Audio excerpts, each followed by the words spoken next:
Hey guys, it's Drake, and I'm gonna be talking about a new book I read in this video.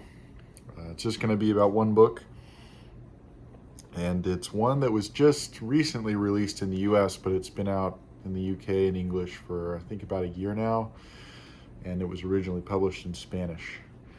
And it is called When We Cease to Understand the World by Benjamin Labatut, or Benjamin Labatut. And yeah, how did I figure out about this book? I heard about it whenever it came out in the UK, because like I said, it came out in the UK maybe a year ago, and I think it almost won a prize or two. But I was interested in it firstly because of the title. Like, the title is really neat. It's something that's been on my mind for a while. When we cease to understand the world. Because I remember years ago thinking about the idea that, maybe 150 years ago, if you were relatively intelligent, you could pretty much learn to the state of the art of anything. Like, if, let's say, you were really interested in geology or whatever, you could learn to the state of art in geology 150 years ago, as long as you had the time and maybe the money to spend doing it. And then as things got built up and built up so much, now it's no longer possible to just choose to learn up to the state of art of something. You pretty much have to start when you're relatively young, or be exceptionally intelligent rather than just fairly intelligent. But I think that's a part of it. But anyway, so back to the book. So I was interested in it because of the title, but then when I heard about its subject matter, that it talks about scientific and mathematical understanding and different scientists and mathematicians, when I learned that it had Fritz Haber, Alexander Grothendieck, Heisenberg, Schrödinger, Carl Schwarzschild with the Schwarzschild Singularity, I was just totally fascinated by that, because not nearly enough literature deals with scientific themes. And I'm not very interested in sci-fi books, that genre. Some of them are good, but most of them are pretty terrible in my opinion.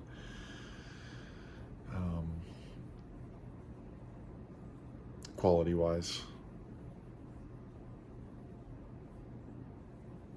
And then, this book came out, I think 2 weeks ago, 3 weeks ago, something like that. I ordered it as soon as I realized it was coming out in like a day or two. I ordered it and got it. No, I ordered it after it came out. That's not right. That was a different book. Yeah, this one I ordered after it came out. It had been out for like 2 weeks, and I ordered it about a week ago. And then as soon as I got it, I read like 150 pages that day. It's a fairly short book. I think it's 180 something pages.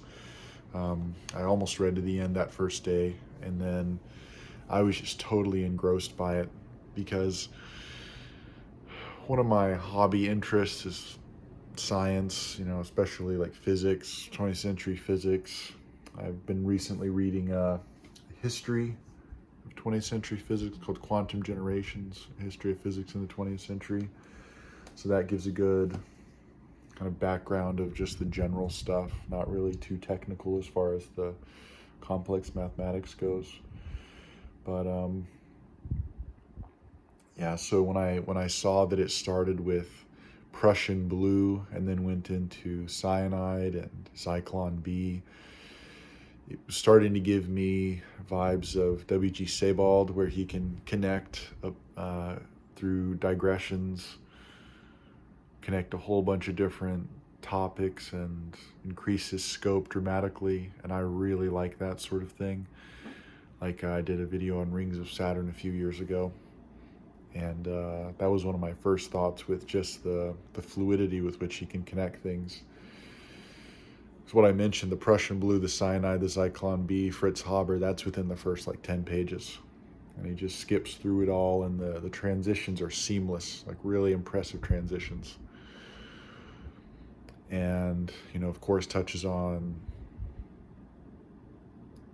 Hermann Goering and different Nazi leaders, suicide epidemic in 1945 in Germany, and different things. Then he goes into Karl Schwarzschild, who was a very well-known astronomer in the early 20th century, ended up joining World War I to fight in World War I on the German side right when the war broke out. And in 1915, when Einstein published his theory of general relativity, Schwarzschild got the material and did a calculation that discovered the Schwarzschild singularity, which ended up turning into what we now call black hole. And of course, Schwarzschild is a fascinating guy. I didn't know nearly as much as is in this book. All the other people I'd pretty much researched, like Fritz Haber I'd looked into before, never read a biography, which I probably should, but I knew a decent amount about him. Schwarzschild didn't really know much. Also touches on Shinichi Mochizuki, who's a contemporary mathematician who supposedly solved the ABC conjecture. I'd looked into him before. Alexander Grothendieck, I had read his partial translation of his Récolter et Semer. It's like harvesting and seeding, harvest and seeding, or something like that. His autobiography, his 1,000-page autobiography, where he just talks about his life and his dreams and what he thinks is going to happen in the world, and it's pretty crazy stuff. There's also the first volume of his biography published that talks about his mom and his dad. His mom was an obsessive novelist, writer, also wrote thousands of pages of memoirs. His dad was an anarchist from Russia. Goes into some detail there, and some of those details are touched on in this book as well, so it must be that the author of this book read all that I had read. And then talks about Heisenberg. I've read a biography of Schrodinger by Walter Moore, so the Schrodinger stuff that they talk about in here is really neat. But that was the main thing I was just shocked by. Just like, why is it that I've looked up all these people before and researched them to whatever meager degree I have, and then this author also was drawn to the same people? That's what kind of freaked me out a little bit. Because then I was trying to think, well, what drew me to them, and then what drew the author to them? And I think part of it is that each of these people were the first person to figure something out. And not in a trivial way. They were the first person to work obsessively, to learn everything in their area, and then push it to the next step, to make progress, so to say. But then, of course, you touch on the negative side of what that means to make progress.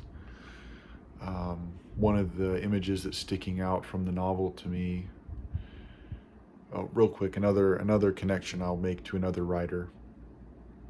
Along with W.G. Sebald, this book really reminded me of Borges, Jorge Luis Borges, especially Toulon, Uqbar, and Orbis Tertius, because he starts that short story with a reference to Adolfo Bioy Casares, if I remember correctly, who's a real guy, of course. And then Borges starts off with that like real story, with the mirrors and all that. And then he goes into, of course, completely fictional encyclopedia and different messing with time and things. Well, this book feels exactly like that, at least to start, because like I mentioned, I had already looked up all these people. So I knew all the details that he was mentioning. Well, not quite all of them, but as far as, with Fritz Haber and all these people. I knew the details were accurate. I knew they were real. But then you get to points where I hit a dead end in my research, but then this guy was writing more than the dead end that I found. So then I was thinking to myself, well, wait a minute. Did he just find more information, or is he making this up? And I think in every case he was making it up, basically.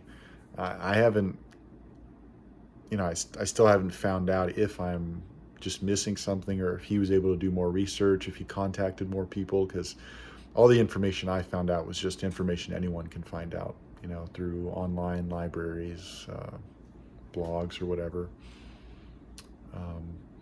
About, especially Shinichi Mochizuki, because he's the most recent. Alexander Grothendieck, his stuff is still kind of difficult to find out. You really have to look. I've still been looking for where I read that Recoltea Semai, his autobiography, and I can't find it. I think the website's changed or something. But it was kind of weird to read. I read it maybe 4 years ago or something. It's been a while. So yeah, that starting with the truth and then leading into some fictional territory, I thought was really, especially for me, because I looked into it all, it was like really kind of freaky, mind-bending. But back to what I was saying about the progress and then the dark side of progress. So the image that's sticking out to me from the second part of the book, where we are introduced to Karl Schwarzschild on the front lines of World War I in 1915, where he finds this idea of the Schwarzschild singularity.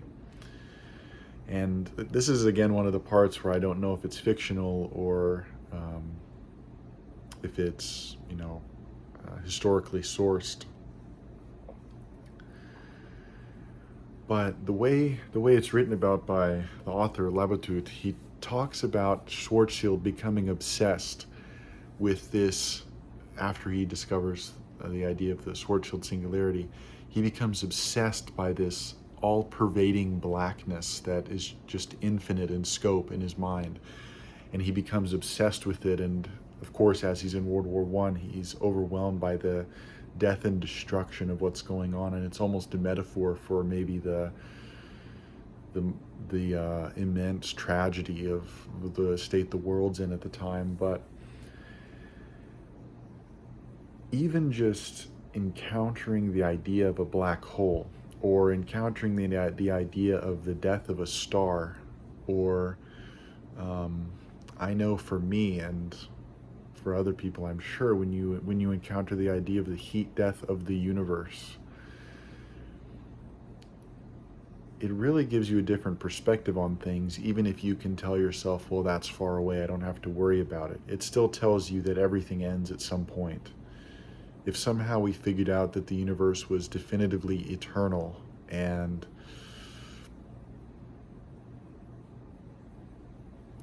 cause and effect would continue on forever, that I think would change our perspective, in the same way that if we figured out some sort of negligible senescence key or whatever, where we could pretty much maintain our bodies for hundreds of years, that would change how we live. But then, of course, it could change things negatively, like this dark side and light side of discoveries. But yeah, Karl Schwarzschild is obsessed with this idea of this all-pervading void. And that's, of course, mirrored in different stories throughout the book, where they talk about quantum mechanics, and then, of course, quantum mechanics leads into J. Robert Oppenheimer and the Manhattan Project, and different things like that. And the very last part of the book, so if you're interested in not hearing spoilers, now would be a time to avoid. The very last part of the book is an allegorical story But again, it's told in a way where it might just be, a relation of a weekend or an actual real life situation. It seems like Labatut is like the character of the last part. But he meets this night gardener, the night gardener, who was formerly a mathematician or some sort of scientist and has kind of given up on that and just lives in the countryside, somewhat like maybe Alexander Grothendieck was in his later life. And this night gardener talks about how a lemon tree dies. And he says that this lemon tree dies by excessive profusion, fluorescence, where this just grows as many lemons as possible, and that's like the final death throes of the lemon tree, where it just produces as much as possible, and that kills it. And it's phrased better in the novel, but that's the main idea. And to me, it seems fairly obvious that the author is drawing your attention to the similarities between our global culture that we have now and the lemon tree. Because starting around the 1950s, 1940s too, of course, drawing even earlier to the weapons of mass destruction of, mustard gas and things that Fritz Haber came up with, but really, really picking up in the 1940s and 50s especially, I think, where you start to get hydrogen bombs, you start to get genetic engineering, you get really meaningful AI progress, where machine intelligence is starting to separate from human intelligence, where people really start looking for extraterrestrial intelligence. I've been looking at this guy recently, Frank Rosenblatt, who invented this machine called a perceptron, which tried to mimic the way the brain works in seeing reality. And he was also obsessed with the search for extraterrestrial intelligence, so much so that he got a grant to build an observatory in his backyard. And I think it was in New York. And so he did that, and he was searching for it, but he was also, I think he was trained to be a psychologist, but then he got into the early developing field of cybernetics, artificial intelligence. He's a fascinating guy. I think definitely a story could be written about him, because there's not even a biography about him yet. And then, of course, you have von Neumann in the 1950s, who's really seeing the future. Luckily, there's a new biography coming out about him in December, maybe, or is it February? But anyway, it's in a couple months. So I'm really excited for that, because there really aren't any good biographies about him now. But it does make me think. I've really been kind of torn on this idea, because I always, of course, Oswald Spengler and Decline of the West, and it's almost a little too easy to say the West is declining. And then now our global civilization, you can no longer just say the West is declining. You'd have to, in some sense, say everything is declining, which I find hard to believe.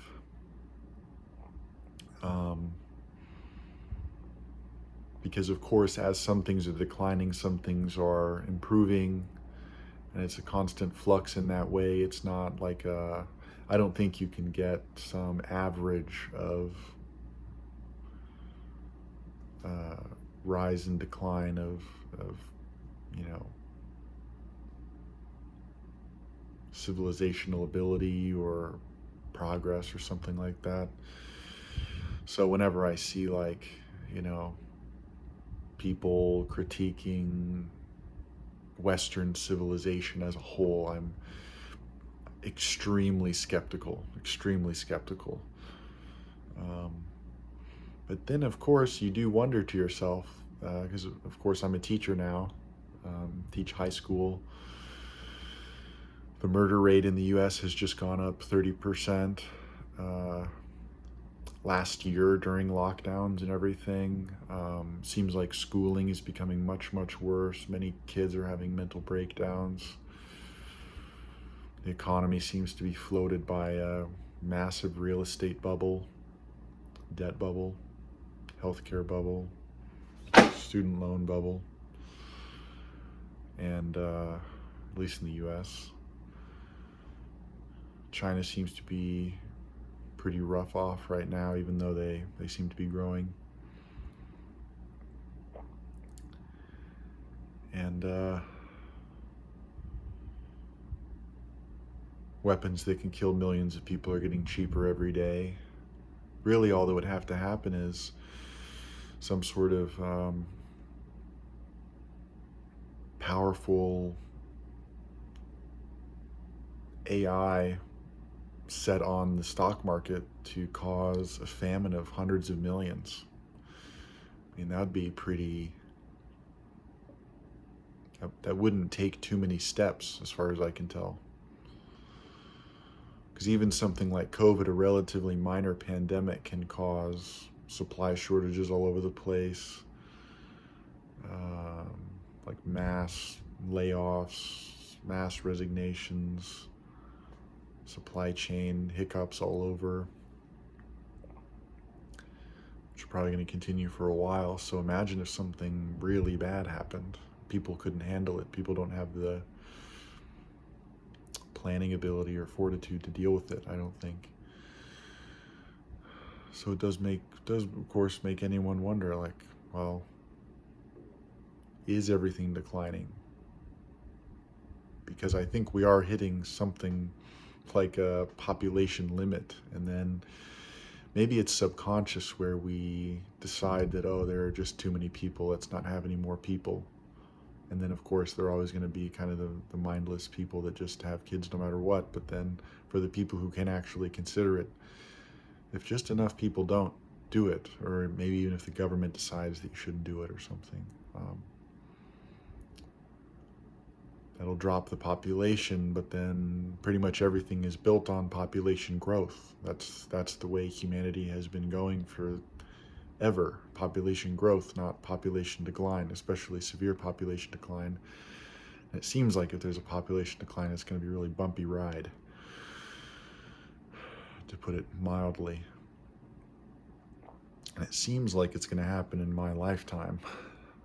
If the bumpy ride's going to happen, it's going to happen in my lifetime. And then that would be objectively a decline of the West, or the whole world. But the way I've always heard that phrase is just way too simplistic, and maybe my understanding of their arguments is simplistic, but it seems like the argument's too simplistic. A lot of details are always incorrect, so then it makes me skeptical of the whole argument if so many details are incorrect. Spengler falls into this. Been reading some of Gene Gebser. It's like just fits too well.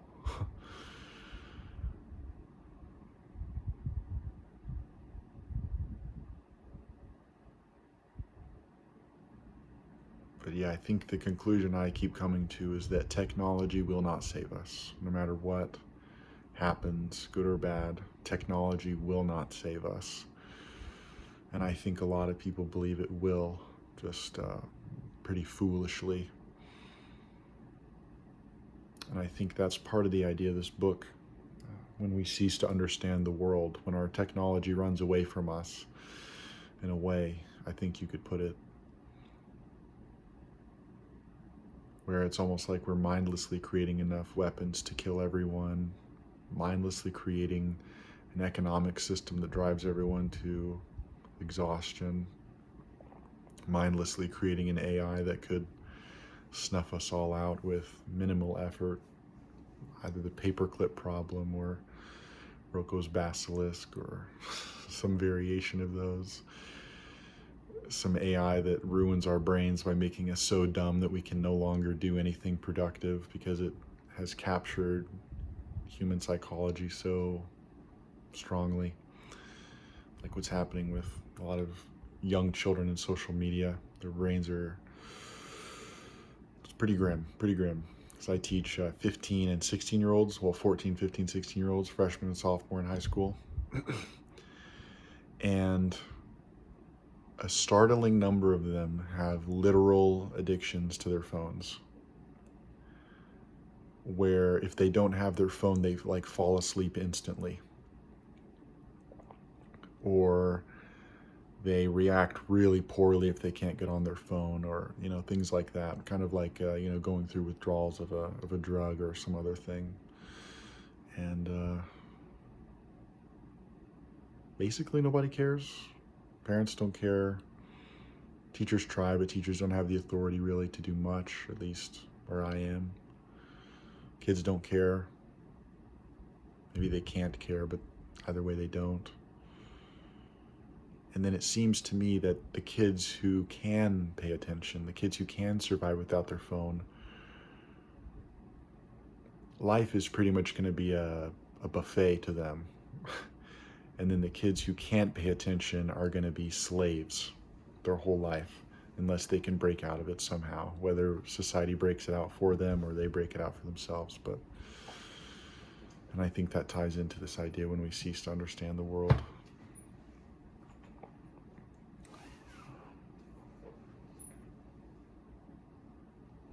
But yeah, I'd highly recommend this book. It's been the most enjoyable read I've had in a while, because I've been reading a lot of, rereading a lot of books. I'm still working on Gravity's Rainbow. My progress has slowed a little bit because this week actually, grades have been due, and I'm sure anyone who's a teacher out there or knows about it, I had to grade a lot of stuff and chase these kids around who don't realize they have a future. Try to get them to do some work. So I'm still working on it. A lot of the themes in this book, when we cease to understand the world, overlap very strongly with Gravity's Rainbow, as you can imagine, with rockets, the double side of rockets being used for ICBMs and used as the chief accomplishment of humanity, getting to the moon, going to space. That, I think, is a perfect representation of what this book is talking about. I just recently watched a documentary on the Apollo missions called For All Mankind. It's on the Criterion streaming service that I just recently got. It was really nice. Almost made me tear up at a couple moments where the guys in space were looking back at the Earth, and it really just drives home that we're just absolute idiotic apes. And it makes you wonder if we have any hope.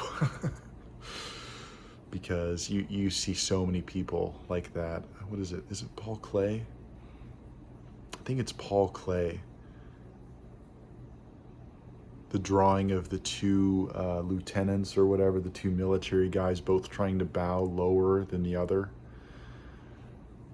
And they just look like grotesque and like idiotic. Like, that's really pretty much the best allegory for humanity I've seen. He probably drew it around World War I.